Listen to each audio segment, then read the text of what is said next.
2024년 5월 16일입니다. 목요일 무스TV 서정구 대표 무방 시작하도록 하겠습니다. 저희들 무스TV 들어오시면요, 항상 전문가님들 무방하는 시간이 정해져 있습니다. 저녁에는 저희 무스TV와 함께 여러분들이 시간을 보내시면 좋겠습니다. 많은 도움을, 투자에 대한 도움도 드리고요. 그리고 여러분들이 좀 부족한 부분이 있다면 조금씩 채워줄 수 있는 그런 시간들로 구성이 되어 있으니까요. 많은 참여 바라겠습니다. 자, 오늘은 뭐 실질적으로 그죠? 코스피들이 좀 움직였어요. 그죠? 코스피가 기분 좋게도 22.66포인트가 올랐습니다. 갭 상승을 했죠. 그냥 갭 상승하는 것보다는 처음에는 어제 종가로 시작을 해서 조금씩 이렇게 상승을 하면 조금 더 좋았을 텐데 갭 상승을 했네요. 일단 뭐 갭 상승이 또 무조건 뭐 나쁘다고만 볼 수는 없고요. 어쨌든 상승을 했습니다.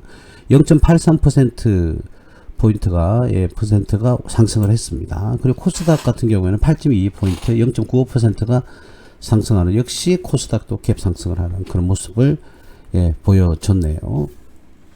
어쨌든 오늘은 대체적으로 주가가 다들 상승하는 그런 모습을 보였을 겁니다.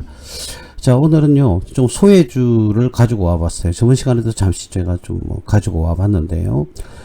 예전에 우리가 클라우드 보안주가 한 번씩 테마를 타고 상승을 했다가 다시금 바로 조정을 받는 그런 모습들을 많이 보여왔어요. 그래서 이 클라우드 보안주가 예전에 비해서 주가가 많이 내렸어요. 많이 내렸는데 이제는 거의 뭐 바닥권을 잡아가지 않느냐, 제 개인적인 견해입니다만 바닥권을 형성을 해 나가고 있다, 이런 생각이 들고요.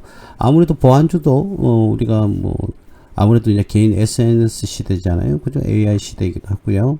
그렇기 때문에 나중에 이 클라우드 보안주도요, 굉장히 중요한 요소 중에 하나, 지금도 마찬가지지만 어쨌든 테마성은 살짝 떨어졌어요. 그래서 그러면 뭐 테마성이 떨어졌는데 왜 갑자기 이걸 방송을 하느냐라고 질문을 하신다면, 거의 바닥권을 형성을 했기 때문에 비교적 좀 싼 가격에 매수를 할 수 있는 그런 기회가 되지 않겠나, 그렇게 봐지거든요.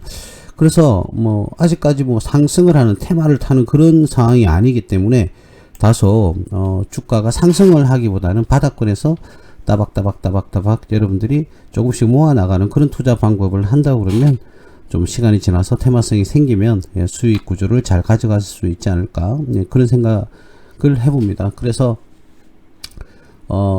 제가 일단은 오늘 클라우드 보안주에 대해서 바닥권을 형성을 하고 있다. 크게 이제는 떨어지지도 않고 크게 상승하지도 않는 그런 상황이거든요. 그래서 오늘은 대체적으로 클라우드 보안주들이 조정을 다 받았어요. 근데 다른 종목들은 꽤나 상승을 많이 한 종목들도 많죠. 많습니다. 제가 예전에 제가 방송한 것 중에서요, 반도체, 그죠? 기억나실 겁니다. 반도체 관련주들을 일일이 정리를 하면서 이제는 반도체는 끊임없이 성장할 것이다 라고 이렇게 제가 말씀을 드렸었죠. 드렸었는데 그래서 반도체 관련주 위주로 이렇게 방송을 9편 정도, 10편 정도입니까? 이렇게 시리즈물로 계속 이렇게 방송을 했던 그런 적이 있었죠. 뭐 저번 달, 저번 달 이어서 계속을 했었어요. 계속, 그죠? 그래서 뭐 그때 말씀 드렸던 이수페타시스라든지, 그리고 뭐 DI, 유니테스트 등등 뭐 굉장히 많은 종목들을 언급을 했었는데, 오늘은 뭐 반도체 관련주가 거의 뭐 급등을 했죠. 급등을 많이 했습니다. 그래서 상대적으로, 거기에 비해서 상대적으로 이제 다른 종목들은 조정을 받는 그런 상황을 보여줬습니다. 그래서 오늘은 반도체주 관련주들이 일제히 상승을 해서 제가 개인적으로 기분은 좋습니다. 제가 이제 언급을 하고 나서 두 달 전부터 계속 언급을 했었는데 두세 달 정도 되었네요. 이제는 본격적으로 이렇게 상승 추세를, 물론 뭐 오늘은 코스피 지수 자체가요 상승을 다 했지만 어쨌든 그런 상황에서도 이 반도체 관련주들이 일제히 다 상승을 하는 그런 모습을 보여줘서 다행스럽습니다. 그동안 뭐 제 방송을 보고 이렇게 종목에 투자를 하셨던 분들은 일제히 뭐 수익들이 다 나셨을 건데요. 어쨌든 수익이 나셨다 그러면 축하드리겠습니다. 개인적으로 여러분들이 경제적 어떤 그런 부분에서 조금 도움이 되었으면 좋겠다. 그래서 저와 함께 지금 방송을 함께 하고 있습니다. 한 번 더 말씀드릴게요. 오늘은 클라우드 보안주 이제 일제히 하락을 하고 조정을 이제 끝자락에 왔지 않느냐. 그래서 지금은 바닥권이지 않겠나 그런 생각이 들거든요. 그래서 이 클라우드 보안주도 이제 조금씩은 테마성을 타면요, 이제 상승을 지금 가격이 쌀 때, 가격이 아주 쌉니다. 이럴 때 따박따박 매수를 한다면, 나중에 테마가 분다면 여러분들이 아주 저렴한 가격에 매수를 해서 수익을 원하는 합리적인 그런 수익을 낼 수 있지 않을까 하는 그런 기대감에서 제가 오늘은 클라우드 보안주를 들고 왔습니다. 자, 클라우드 보안주 하면 여러분들이 제일 처음 생각나는 게 아무래도 좀 정치권과 연결이 되어 있는 안랩이죠. 안랩. 그죠? 자, 근데 안랩이 이제 이번에 그 1, 4분기입니까? 1, 4분기에 은행 쇼크를 받았죠. 그죠? 예, 안랩이 지금 이렇게 크게 보면요. 예, 크게 이런 식으로 보면 이렇게 바닥권을 지금 형성을 하고 있습니다. 그죠? 그래서 뭐 지지선이 확고히 지켜지고 있는 상황이긴 합니다만 하방, 즉 아랫부분에서 이제 경직이 왔다. 즉 말하자면 이제는 거의 바닥권을 다 잡았다. 이렇게 말씀을 드릴 수가 있겠죠. 그래서 회사가 은행 쇼크는 오긴 왔지만 안철수는 매년 이렇게, 안철수가 아니고 죄송합니다. 안랩은요, 이 기업은 매년 계속적으로 영업이익과 당기순이익을 잘 내고 있는 그런 기업이거든요. 굉장히 좀 안정성이 높은 그런 기업 중에 하나입니다. 자, 그리고 지금 기술적 분석에서도 지지선을 강하게 지지를 잘 받고 있습니다. 그래서 이 자리가 무너지지 않는 그런 늘 그렇죠. 이 자리가 지탱이 되고 있습니다. 그죠? 자, 그래서 강한 지지선을 동반을 하고 있다. 자, 그런데 조금 아쉬운 것은 뭐가 아쉽냐면은 이 기업의 실적이 조금 안 좋아졌죠. 실적이 조금 안 좋아요. 그죠? 그래서 이 실적 위주로 우리가 한번 볼까요? 지금 작년 2023년 기준으로는요. 업종퍼가 483 정도가 되고요. 근데 이 회사의 이 회사의 퍼는 18.14. 근데 이건 2023년도 기준이거든요. 그래서 올해 1분기 이제 실적이 나왔어요. 그죠? 실적이 나왔는데 지금 뭐 언론에서도 나왔지만은 어떤 부분이냐면 영업이익이, 그쵸? 예, 굉장히 저조하는 9천만 원대 조금 넘는 걸로 알고 있어요. 그래서 1억이 채 되지 않는, 여기는 1억이라고 표시가 되어 있지만 그런 실적을 보여줬습니다. 영업이익이. 물론 뭐 당기순이익은 10억 정도 나왔지만 어쨌든 올해 이런 이제 실적이 조금 많이 떨어지는 그런 모습을 지금 보여주고 있어요. 그래서 분기별로 본다 하더라도 각 분기별로 126억, 뭐 20억대, 40억, 83억, 116억 이런 식의 분기별로 영업이익이 잘 났는데 당기순이익도 마찬가지고요. 이번 1, 4분기, 2024년 1, 4분기에서는 거의 뭐 어닝 쇼크가 왔다고 봐야 되겠죠. 그래서 충격을 줬습니다. 이 안랩이. 자, 그러나 지금 현재 이 가격에서의 우리가 뭐 퍼를 구한다든지 지금 1년치가 아니기 때문에요. 그렇다 하더라도 지금 가격은 뭐 비싼 편은 아니라는 거죠. 그래서 이 안랩은 뭐 제가 재무 분석을 할 게 없어요. 뭐 부채 비율도 31.85 그리고 유보율도 5743.61이 나와 있고요. ROE도 작년 기준이지만 잘 받쳐주고 있고, 그리고 작년 펄은 19.26. 올해는 뭐 아직 지나봐야 알겠지만, 그쵸? 그래서 작년 기준으로 비교 분석 평가를 해본다 그러면 매출은 뭐 꾸준하게 발생을 좀 하고 있거든요. 그래서 앞으로는 더더욱더 뭐 이익이 어닝 서프라이즈가 되지 않을까 그런 개인적인 견해를 가지고 있습니다. 그래서 지금 잠시 이번 분기에 이제 손실을 기록했다고 하더라도 2, 4분기, 3, 4분기까지도 그런 손실을 기록한다라는 그런 생각은 들지 않거든요. 그래서 대략 우리 안랩주는요,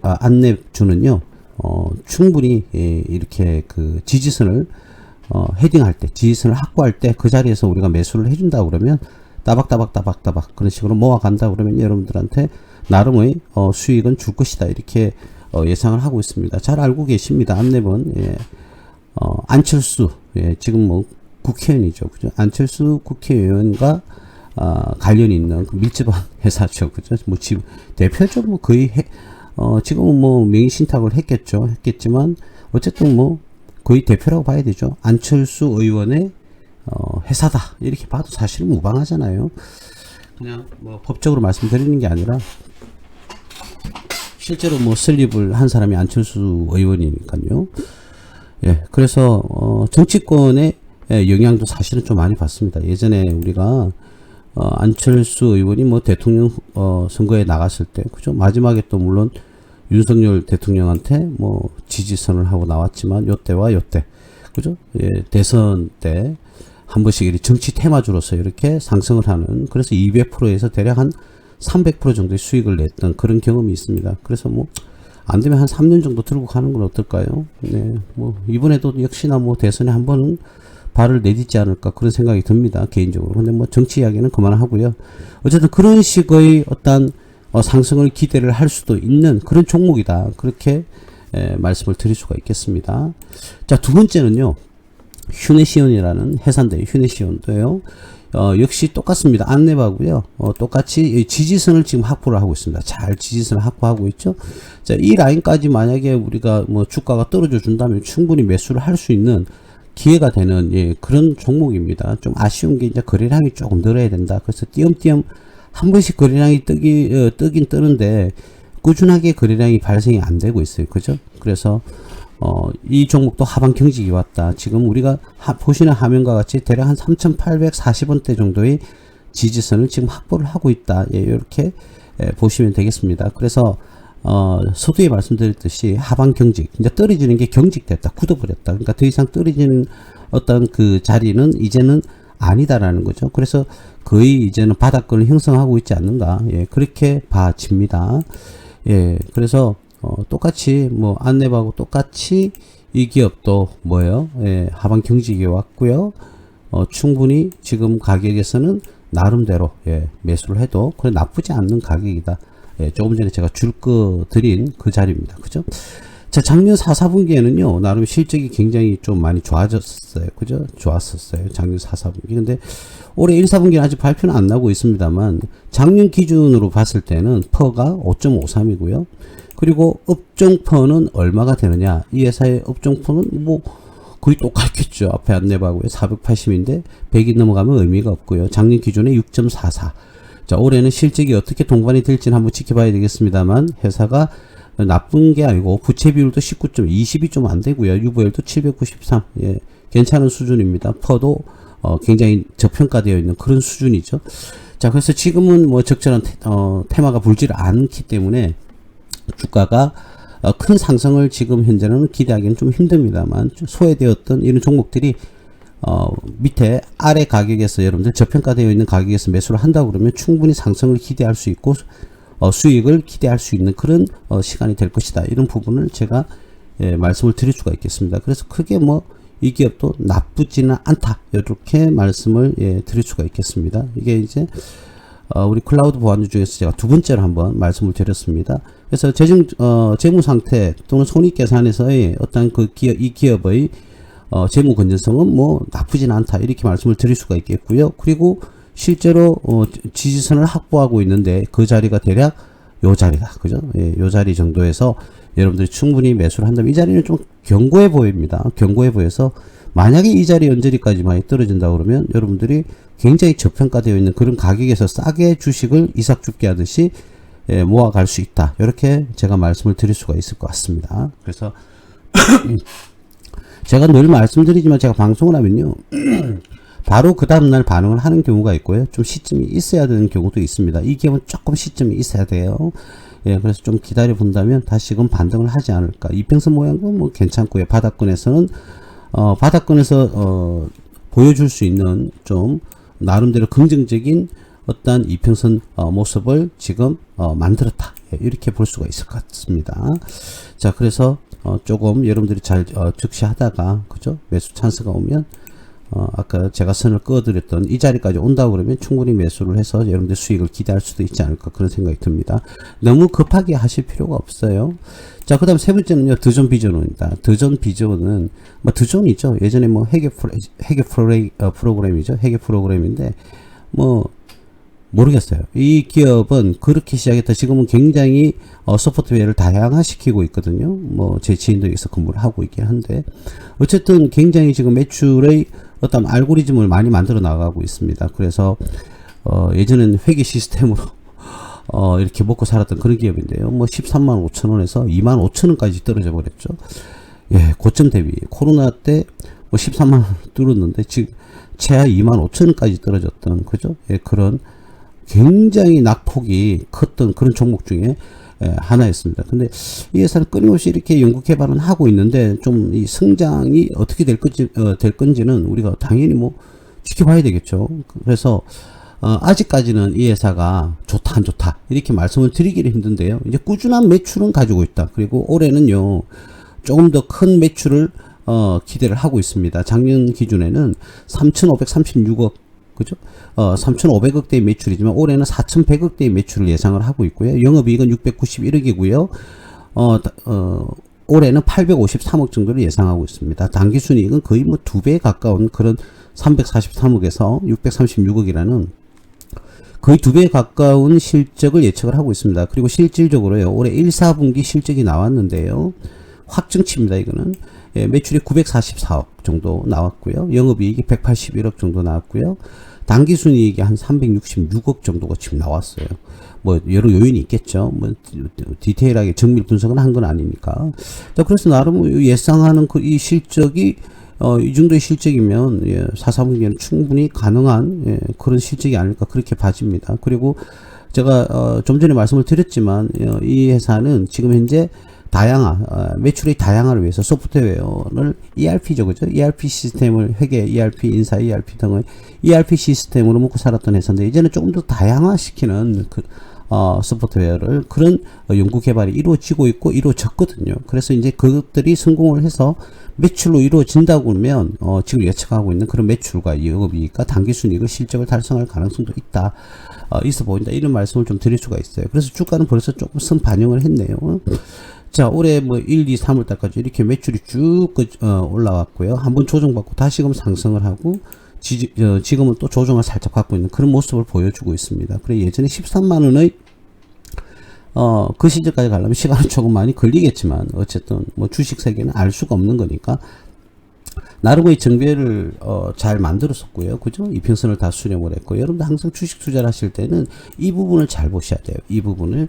그래서 이평선을 잘 수렴하고 난 이후에 이제 주가가 본격적으로 상승하는 그런 모습을 보여주는데 나름의 하나의 시그널이라고 할 수 있죠. 개인적으로 조금 더 조정을 받았어. 우리 여러분들도 이 종목에서 나름대로 수익을 좀 달성을 했으면 좋겠습니다. 그래서 더 좀 비죠. 예, 제가 예전에 뭐 굉장히 좀 많이 분석했던 그런 기업 중에 하나입니다. 제가 뭐 ERP, 그죠? ERP 시스템에서 이 회사가 굉장히 매출이 컸었거든요. 그래서 조금 나름대로 예, 연구를 좀 많이 했던 그런 기업인데 앞으로도 향후 한번 지켜볼 수 있도록 그렇게 할게요. 지금은 일단 실적에 대한 상승이 좀 많이 해버렸고요. 2, 4분기, 3, 4분기, 4, 4분기까지도 기업이 예상하고 있는 그런 실적이 달성이 된다 그러면 주가의 상승 요인은 충분합니다. 예, 그렇고 더존 비전 이 정도 말씀을 드리겠고요. 뭐 회사가 뭐 소프트웨어 ERP 시스템에서는 거의 우리나라에서는 상장 기업으로서 유일할 건데요. 뭐 독보적이라고 봐야 되겠죠. 물론 뭐 조금 작은 중소 기업들도 있긴 있겠지만 이 상장 기업에서는 거의 독보적으로 굉장히 그쪽에서는 특성화되어 있다 이렇게 말씀을 드릴 수가 있겠습니다. 항상 클라우드 보안주를 이야기하면요 빼놓을 수 없는 종목이 있습니다. 드림 시큐리티죠. 예, 드림 시큐리티 테마성이 굉장히 강했었는데 예전에 2017년 같은 경우 이런 식으로 계단식으로 굉장히 상승을 잘했어요. 올리고 돌리고 올리고 돌리고 올리고 조정받고 올리고 조정받고 그죠? 계속적으로 뭐 어마어마하게 저점 대비 1,400원 했어요. 예, 9,700원까지 그렇게 상승하는 기업을 토했던 그런 종목입니다. 그래서 이 종목은 굉장히 테마성이 좀 큰 기업 중에 하나입니다. 그러나 지금은 조금 소강 상태죠. 아무래도 이 클라우드 보안주 같은 경우에는 조금 이제는 시장에서 소외되는 그런 종목에 가깝다고 제가 말씀을 드렸지 않습니까? 소외되다 보니까 아무래도 이 거래량도 좀 떨어지고요. 거래량도 떨어지면서 하락을 해서 더 이상은 뭐 소외돼서 하락을 더 이상은 하지 않는 경직이 오는 그런 공통점이 다 있습니다. 그죠? 자, 그래서 보시면 여기도 이제 경직이 왔죠. 더 이상 떨어지지 않고 옆으로 돌리는 그런 모습을 보여주고 있습니다. 물론 뭐, 바닥권을 조금씩 엉덩이를 끌어올리면서 조금씩 상승하는 그런 모습을 보이는데, 일단 이, 관련 기업들이 테마성이, 생긴다면 충분히 이 기업도 상승에, 기여를 할 겁니다. 그래서 이 기업은 한 번 더 말씀드리지만 클라우드 보안주 중에서도요, 굉장히 좀 테마성이 강하다. 이렇게 볼 수가 있겠습니다.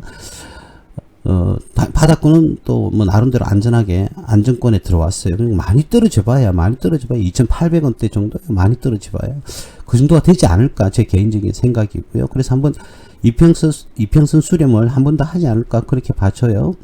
자, 이 기업의 재무 제표를 보면요, 매출액이 1,895억 2021년이었고요. 2022년에 2,242억, 2023년에는 2,300억. 근데 올해 예상치는 나오지는 않았지만 계속적으로 영업이익과 당기순이익이 이렇게 상승하는 그런 모습을 보여주고 있습니다. 물론 2022년도에는 당기순이익이 2021년에 비해서 대략 한 60억 정도 다운은 됐지만 다시금 2023년 작년에는 당기순이익이 굉장히 많이 상승하는 그런 모습을 보여주고 있습니다. 이 기업의 작년의 퍼는 7.67이고요. 업종퍼는 148.5인데요. 굉장히 저평가가 되어 있고, 업종퍼가 100 이상 되는 것은 거의 큰 의미가 없다. 이렇게 제가 분명히 말씀을 드렸습니다. 그죠?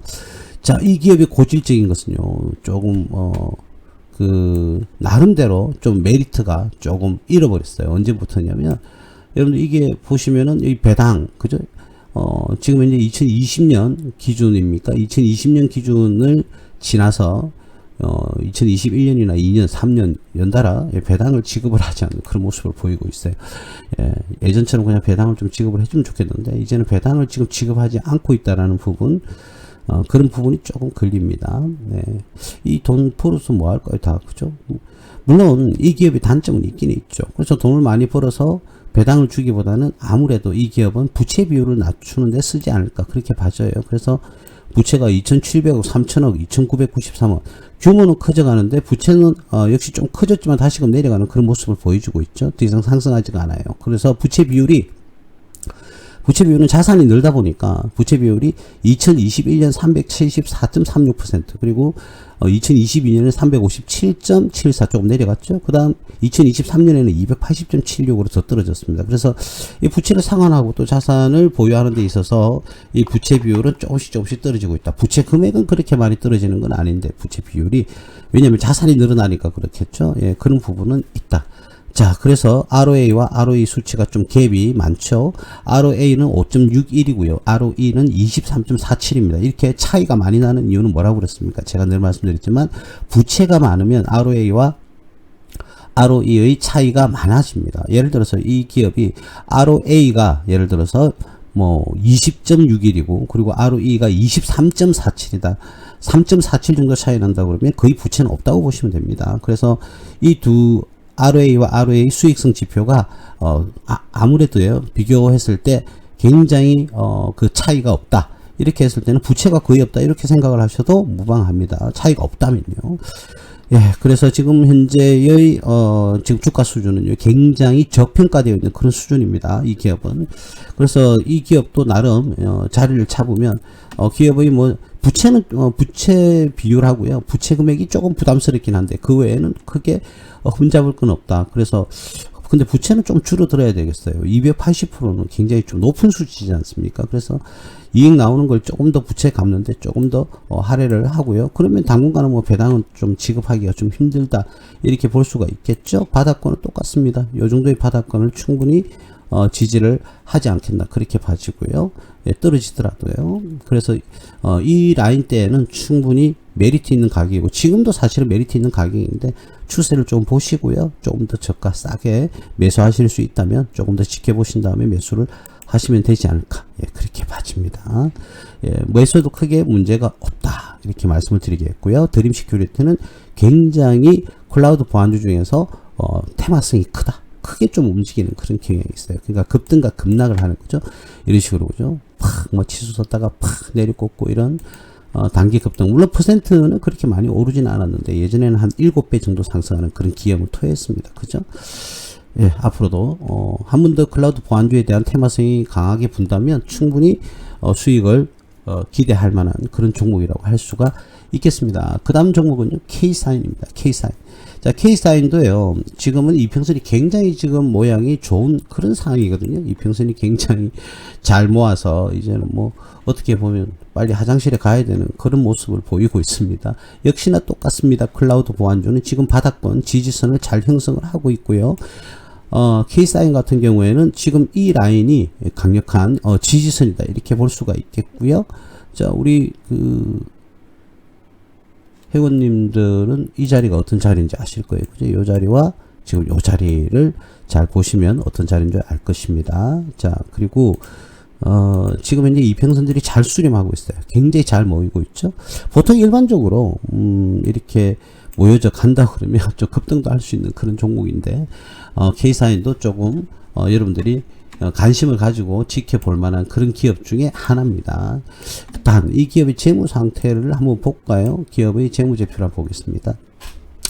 2021년도에 매출은 373억이고요. 2022년도에는 432억으로 대략 50억 정도가 상승을 했는데 2023년도에도 한 40억 정도가 이렇게 상승을 했습니다. 그런데 영업이익이 떨어져 버렸어요. 영업이익이 2021년부터 2023년까지 64억, 92억 그리고 작년에는 43억으로 좀 떨어졌어요. 당기순이익도 조금씩 더 떨어지고 있습니다. 60억, 59억, 48억 이런 식으로. 아무래도 원가 관리에서 조금 원가 상승률이 부담이 되지 않았을까, 예, 그렇게 생각이 들고요. 그래도 앞 회사보다는 부채 비율이 낮습니다. 앞 회사는 조금 전에 드림 시큐리티 같은 경우는 280%였는데요. 이 기업은 71% 정도. 나름 이 정도면 양호한 수준으로 봐도 됩니다, 여러분. 유보율은 1167.64. 아니, 대표님 부채가 71%나 되는데 이게 양호한 수준이라고 할 수 있겠습니까? 예, 이 정도는요. 보통 일반 기업들이 부채 비율이 나온다 그러면 요즘 좀 경제가 많이 힘들지 않습니까? 그런 경우에는 대략 한 150에서 200 정도 사이도 가는 기업들도 무수히 많습니다. 그런데 아직 71.16 정도면요. 크게 나쁘다고만 볼 수는 없다. 그래서 이 기업은 조금 더 수익성을 좀 극대화시킬 필요성이 있다. 그래서 ROA 수치와 ROE 수치가 2022년 대비 그리고 2021년 대비 조금 떨어지거든요. 매출은 조금씩 상승을 하고 있는데 이 수익성이 좀 떨어지고 있다. 자, 이런 경우에는 여러 가지입니다. 이 기업을 이야기를 하자는 건 아니고요. 보통 일반적으로 매출은 상승을 하는데 수익성은 떨어진다. 이 경우에는 두 가지의 경우수가 있죠. 첫 번째는 매출이 상승하는 것 대비해서 원가가 더 많이 상승하거나 조금 예측치보다 더 많이 상승하는 경우에는요, 아무래도 ROA와 ROE가 이렇게 매출은 상승했지만 더 떨어지는 경우, 즉 수익성은 떨어질 수밖에 없고요. 그리고 두 번째는 우리가 실질적으로 그 기업이 아무리 매출이 많이 늘어도 말이죠, 거기에 대한 이자 부담이라든지 영업의 비용 등이 또 상승을 하거나 또는 다른 기업과의 관련 업종의 점유율하고도 조금 연관이 있기도 하죠. 그리고 또 수출입도 영향을 줍니다. 자, 근데 지금 이 기업은 소프트웨어니까 수출입에 대한 내용은 제가 확인은 안 해봤는데요. 어쨌든 원가 상승의 가능성이 가장 높다 이렇게 봐집니다. 그리고 새로운 좀 고부가가치의 어떠한 프로그램들이 나와야 되지 않을까. 즉 판매하는 서비스의 제품, 소프트웨어가 조금 부가가치가 높은 그런 제품을 개발을 완료를 해야 되지 않을까 그런 생각이 들거든요. 그래서 조금의 연구 개발이 좀 가속도가 붙거나 아니면은 이 기업이 판매하고 있는 소프트웨어의 어떠한 점유율, 시장 점유율을 끌어올리는 그런 마케팅을 강화시키든 아니면 원가를 저렴하게 원가를 좀 낮춘다든지 원가 관리를 철저히 한다든지 이런 부분에서 다각도로 이렇게 접근을 좀 해줘야 되지 않을까 그렇게 봐집니다. 물론 영업이익이 매출 대비 대략 한 10%는 차지하고 있습니다만 소프트웨어는 그렇지가 않죠. 제조업이 만약 이 기업이 제조업이었다면 나름 만족할 만한 영업이익이 될 수가 있어요. 그런데 소프트웨어 그죠? 나름 서비스업이라고 봐야 되지 않겠습니까? 이런 기업은 매출액 대비 영업이익이 좀 더 커야 됩니다. 그래서 제품의 다각화 그리고 좀 업그레이드 버전이 빨리 좀 출시가 되어서 매출을 고부가가치의 어떠한 제품이 개발이 되어서 수익을 조금 더 창출을 많이 하는 그런 모습을 보여줘야 되지 않을까 그렇게 봐져요. 일단 이 기업은 일단 재무적인 부분에서는 우리 보시다시피 큰 문제가 없습니다. 큰 문제가 없어요. 그래서 이거는 걱정할 수준은 전혀 아니다. 예, 이렇게 보시면 될 것 같습니다. 이게 제가 또 버벅거리겠네요. 이거 잡아가지고 이게 또 그죠? 또 내려오지가 않네요. 아, 답답해. 여러분들 좀 답답하시죠? 저도 제가 답답합니다. 끄집어 내렸어요. 짠. 예, 됐습니다. 예, 그래서 조금 더 그런 부분에서 신경을 써서 수익성을 조금 더 올려줘야 되지 않을까 그렇게 봐집니다. 근데 재무적으로는 큰 문제는 없습니다. 그리고 기술적 분석에서도 마찬가지 바닥권을 잘 만들고 있고 다 잘 만들었고요. 그리고 지금 현재 이평선을 잘 수렴을 하고 있는 차트상에는 그런 모습을 보여주고 있습니다. 네, 제가 뭐 이 지지선을 확인을 자꾸 하면서 설명을 드리고 있는데, 이 지지선 라인이 아무래도 이 라인까지 만약에 떨어진다 그러면 여러분들이 충분히 좀 저가의 이 해당 종목의 주식을 취득할 수 있는 좋은 기회가 될 것이다라는 부분을 여러분들께 말씀을 드리겠습니다. 자, 그 다음 말도 많고 탈도 많았던 한국전자금융. 이 회사가 뭐 엄청난 문제가 있었다 이런 뜻이 아니고요. 이 한국전자금융 같은 경우에도 테마성이 나름 굉장히 셌어요. 그러니까 인기 종목 중에 하나였거든요. 요즘은 굉장히 좀 조용한 그죠? 그런 모습을 보여주고 있는데 그렇죠. 이 종목도 딱 보시면 알겠죠. 하방에 경직이 왔다. 더 이상 떨어지지도 않고 크게 오르지도 않고 이 박스권에서 지금 움직이고 있다. 이런 부분이요. 그래서 이 박스권 하단에 이렇게 가격이 가까이 오게 되면 여러분들도 충분히 이 종목에도 투자를 해서 수익을 낼 수 있는 그런 모습이다. 역시 하방 경직이 왔어요. 아래에서 주가가 굉장히 지금 현재 어떻습니까? 떨어지는 이게 자, 떨어지는 그런 상황에서 이제는 더 이상 떨어지는 것이 아니라 옆으로 이렇게 횡보를 하는 그런 모습을 지금 보여주고 있죠. 그죠? 자, 그래서 이런 상황에서는 여기에 있는 어떤 거요? 지지선의 라인에 가까이 온다고 그러면 만약에 여러분들이 충분히 매수를 해서 소정의 수익을 낼 수 있다. 이렇게 보여집니다. 이 기업은요, 이 박스권에서 밑에서부터 위에까지 만약에 하단에서 사서 상단에서 매도를 한다고 그러면 대략 한 80~90% 정도 수익이 납니다. 이 작은 수익이 아니에요, 여러분. 자, 그래서 일단 이 기업이 그럼 그만큼 안정성을 가지고 있어야 되겠죠? 기술적 분석에서는 그렇습니다. 자, 근데 이 기업의, 이게 왜 이러죠? 재무 건전성은 잘 가지고 있는지를 한번 볼 수 있도록 그렇게 하겠습니다. 이 기업의 퍼는 작년 기준 14.1인데 업종 퍼는 부여가 되지 않았고요. 기본 퍼 12에서 14 정도 든다 그러면 이 기업은 지금 현재의 가치가 거의 뭐 똑같다, 지금 맞다 이렇게 볼 수가 있겠죠. 자, 그런데 이 기업은 한국전자금융 같은 경우에는요, 매출을 한번 볼까요? 2380억에서 2880억. 그리고 2023년 작년에는 3600억이고요. 올해는 드디어 4000억을 지금 예측을 하고 있습니다. 영업이익도 143억, 189억, 280억, 326억으로 자꾸 조금씩 상승하는 그런 것을 예측하고 있고요. 올해는 당기순이익을 작년 대비 40억 정도 더 크게 이렇게 예측을 지금 하고 있습니다. 그래서 올해 예상되는 퍼가 10.95로 다소 저평가되어 있는 그런 가격대를 형성을 하고 있다. 이렇게 볼 수가 있겠죠. 그래서 퍼 기준에서도 10.95를 예측하고 있다. 자, 그런데 올해 지금 1, 4분기에서는 그런 원만한 매출액 예상치입니다. 이건 2라고 되어 있죠. 2. 그래서 지금 예상치입니다만은 이게 만약에 거의 확정이 된다 그러면 지금 1, 4분기에는 올해 예상치보다는 조금 밑돈다 이렇게 볼 수가 있겠죠. 그래서 이 기업 조금 더 지켜보고 확인을 해야 된다 이렇게 말씀을 드릴 수가 있겠지만 이 기업은 재정적으로는 큰 문제가 없어요. 근데 아니다 다를까 똑같이 부채 비율이 171을 예상합니다. 작년은 182.75%로 다소 높은 그런 부채 비율을 가지고 있는데 올해 예상치도 171.23 정도를 예측을 지금 하고 있습니다. 유보율은 괜찮은데 부채 비율이 다소 높은 게 조금 여러분들도 똑같겠지만 마음이 조금 걸리는 그런 수준에 있다. 그래서 부채 비율이 조금 높은 게 걸리네요. ROE와 ROE도 작년보다는 올해가 좀 더 좋을 것으로 예상을 하고 있는데 배당은 2.12% 정도를 배당 수익률을 가져오고 있습니다. 부채 비율만 좀 낮다면 부채 비율에서 요 앞에 일자만 좀 빠지면 그죠? 71.23 정도면 충분히 수용할 수 있는 가격대라고 이렇게 볼 수가 있는데 그래요. 부채 비율이 조금 높습니다. 그 외에는 크게 뭐 문제가 되는 게 단순하게 봤을 때요. 제가 물론 디테일하게 분석을 안 해봤습니다만 그렇게 봤을 때는 크게 문제가 없다. 자, 근데 여기서 하나 특징은요. 이 기업은 자본금이요. 171억, 171억, 171억, 171억.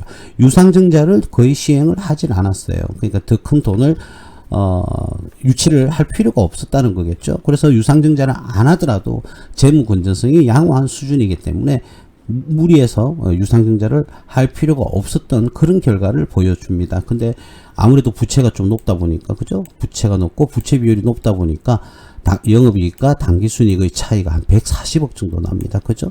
자, 이게 물론 영업이익과 당기순이익의 차이가 무조건 이자 비용만은 아니겠지만 가장 크게 흔하게 찾을 수 있는 건 이자 비용이거든요. 그럼 이자 비용이 많이 나간다고 봤을 때는 부채를 봐야 되겠죠. 근데 부채 비율이 역시나 보니까 171.23이나 되더라. 그럼 아무래도 조금 이자를 동반하는 부채가 충분히 포함이 되어 있을 것이다 라고 우리는 예측을 할 수 있습니다. 그래서 돈 버는 거를 은행에 이자 내는데 굉장히 많이 지출이 이루어진다는 거죠. 그래서 차라리 그냥 이 빚을 좀 갚기 위해서 뭐 유상증자를 하는 것도 하나의 방법인 것 같아요. 근데 어쨌든 지금은 뭐 유상증자는 실시를 하지를 않았네요. 어쨌든 지금 바닥권에서 가격대를 유지를 하고 있습니다. 하방 경직이 왔고요. 상승하다가 이평선 수렴했고 또 상승하다가 이평선 수렴하고 다시금 이평선을 옆으로 돌리면서 수렴을 지금 하고 있죠. 그래서 이 박스권 안에서 당분간 매매를 하다가 만약에 테마가 불어서 시세 부출을 한다 그러면 이 종목도 앞 종목과 더불어서 여러분들이 수익을 나름 기대할 수 있는 그런 종목이다. 이렇게 말씀을 드릴 수가 있겠습니다. 자, 그 다음에 SGA 솔루션즈인데요. 자, 오늘 잠시 좀 상승을 했어요. 그죠? 3% 정도 상승을 했는데, SGA 솔루션즈 같은 경우에도 똑같잖아요. 여러분, 이제 좀 공통점을, 보이시나요? 공통점이 보이시나요? 자, 이 라인대에서 움직이고 있고요. 지금은 이평선을 다 수렴하고 있습니다. 이평선을 다 모으고 있어요.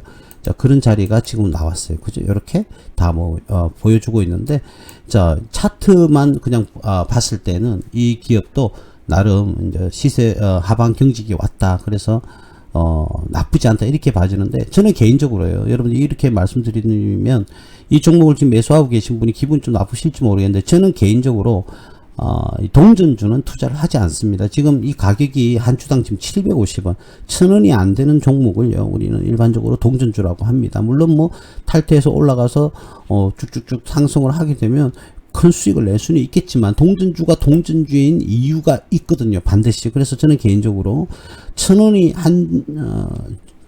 한 주에 종목당 단가가요 1000원이 안 되는 기업은 동전주라고 하는데, 저는 개인적으로 동전주는 여러분들께 추천드리지 않겠습니다.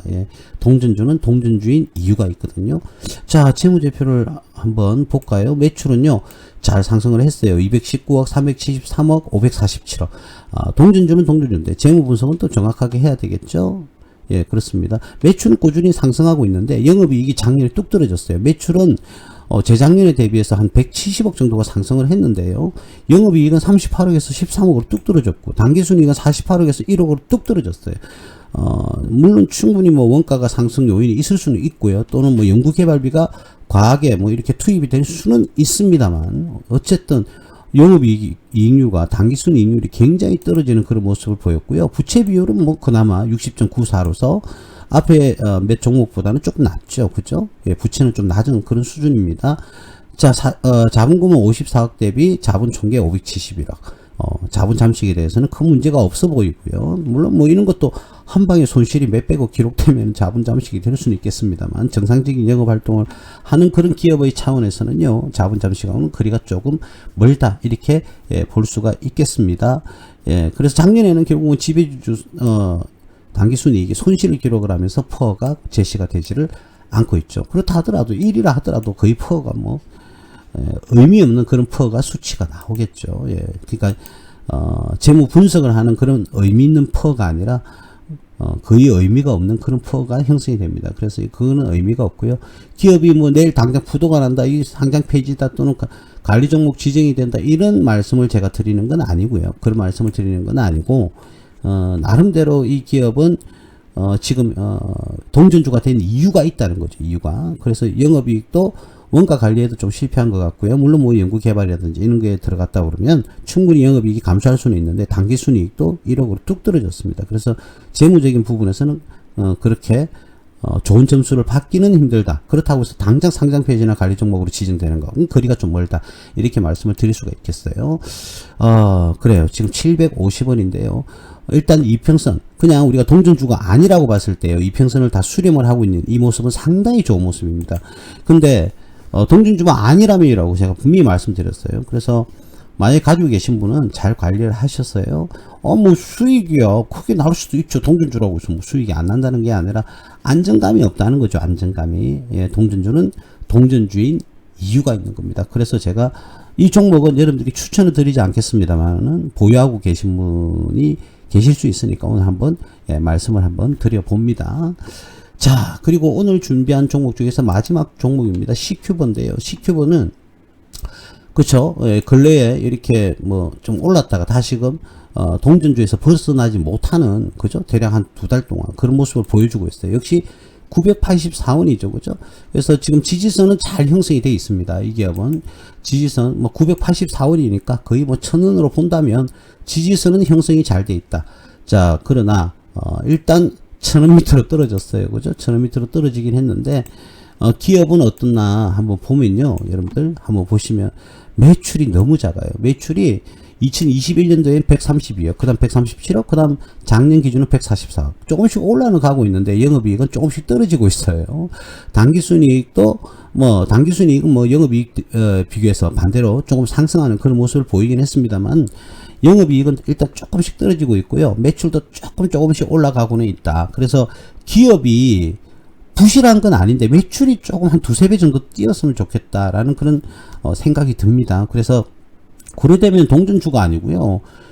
순식간에 그 동전주로 탈피를 하겠죠. 그죠? 지금 꾸준히 떨어져 가지고 동전주가 된 것도 사실이고요. 1000원대를 형성을 하다가 그죠? 예, 1000원이 지지선이었네요. 근데 그게 붕괴가 되고 다시금 1000원 위로 올려오려고 지금 주가가 굉장히 노력을 하는 그런 모습을 보여주고 있습니다. 자, 그런데 이 기업은 매출은 작지만 비교적 탄탄한 재무 구조를 가지고 있어요. 그래서 보시면 부채 비율을 보면 10도 안 되죠. 9.07입니다. 그죠? 부채 비율이 9.07을 지금 기록을 하고 있고 유보율은 1000입니다. 1000이 넘고요. ROE도 충분히 납득할 만한 수준입니다. 그런데 소프트웨어는 ROE가 한 19, 20 정도 조금 올라와줘야 탄력을 좀 받을 텐데요. 그래서 비교적 낮은 수준은 아닌데 소프트웨어 서비스 업종에서는 ROA와 ROE가 좀 높아야 되거든요. 요거보다.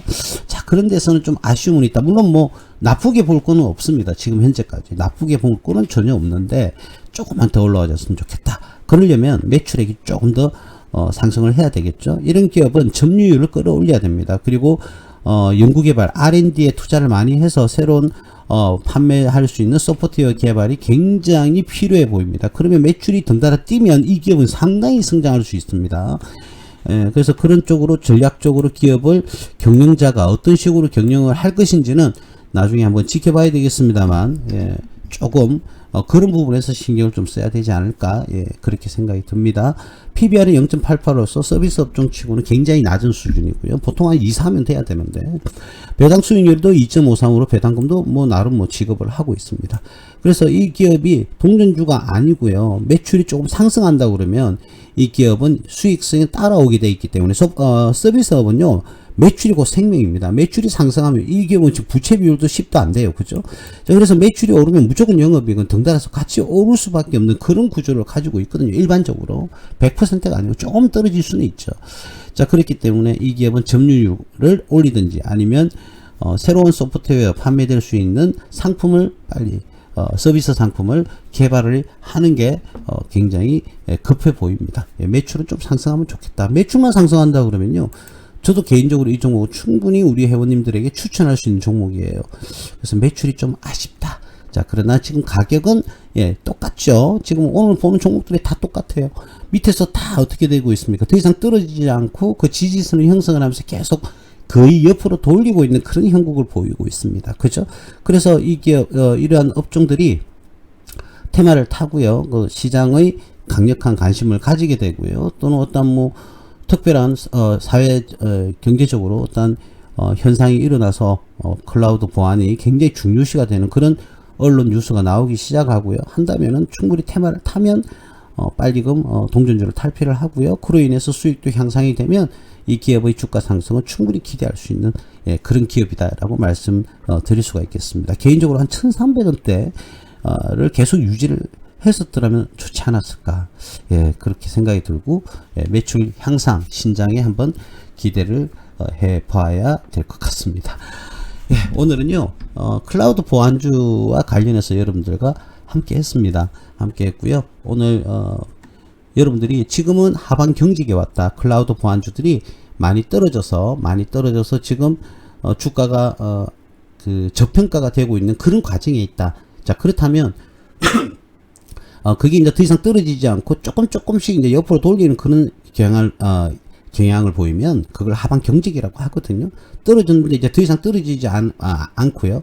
옆으로 돌리는 그런 형국. 그러면서 바닥을 단단하게 다지는 그런 모습을 보여주는 그런 형국입니다. 지금 클라우드 보안주가. 그래서, 비교적 가격이 좀 싸다는 거죠. 예, 비교적, 가격이 싸니까 여러분들이 만약에 관심이 있다면 나중에 테마 볼 때까지 여러분들이 따박따박 사모아서 실적 향상이라든지 그런 기업들 우선시해서요, 매수를 해서 기다려보는 그런 투자법이 쓴다면 나름대로의 소정의 수익을 목표를 달성할 수 있지 않을까 그런 생각을 해봅니다.